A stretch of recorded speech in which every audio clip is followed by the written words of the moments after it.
কিছু কাজের কিছু কিছু টেকনিক থাকে, যে টেকনিকগুলা এক একজনের কাছে এক এক রকম। আপনি যে টেকনিকটা অ্যাপ্লাই করেন হয়তো আমি সেটা করি না, বা আমি যেটা করি হয়তো আপনি সেটা জানেনও না। এমন কিছু কিছু টেকনিক থাকে হাতের কাজের মধ্যে, একই জিনিস কিন্তু এক একজনেরটা এক এক রকম হয়, এক একজনেরটা এক এক রকম ইউনিক হয়ে ওঠে। যেমন এই কুশি কাটার কাজগুলা বর্তমানে খুবই ভাইরাল এবং সবাই কুশি কাটার কাজগুলা খুব বেশি করতেছে, কিন্তু একই জিনিস দেখেন এক একজনের জিনিস এক এক রকম হয়। আবার হ্যান্ডমেড চুড়িগুলা খুবই ভাইরাল এবং চুড়িগুলার অনেক পেজ হয়ে গেছে, অনেকেই এই হ্যান্ডমেড চুড়িগুলা বানাইতেছে, বিশেষ করে এই কুন্দন চুড়িগুলা। তো এই চুড়িগুলা দেখবেন এক একজনের এক এক রকম, একজন আরেকজনকে কপি করতেছে, কিন্তু যার কপি করতেছে তারটা কিন্তু একদম ইউনিক তার মতোই আছে, যে কপি করতেছে তারটা কিন্তু এই আগের জনের মতো হবে না। ঠিক তেমনি সবগুলো প্রোডাক্টই, আপনি যত ধরনের প্রোডাক্ট তৈরি করেন না কেন,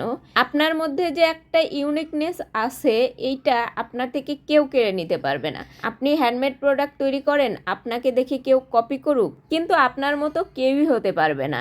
আপনার একটা নিজস্বতা আছে যেটা অন্যজন কখনোই কপি করতে পারবে না। হয়তো আপনার প্রোডাক্ট কপি করতে পারবে, কিন্তু আপনার ইউনিকনেসটা কখনোই কপি করতে পারবে না। তাই আমরা চাই আপনারা আমাদের প্রোডাক্ট কপি করেন, কিন্তু প্রোডাক্টের ছবি কপি করেন না প্লিজ।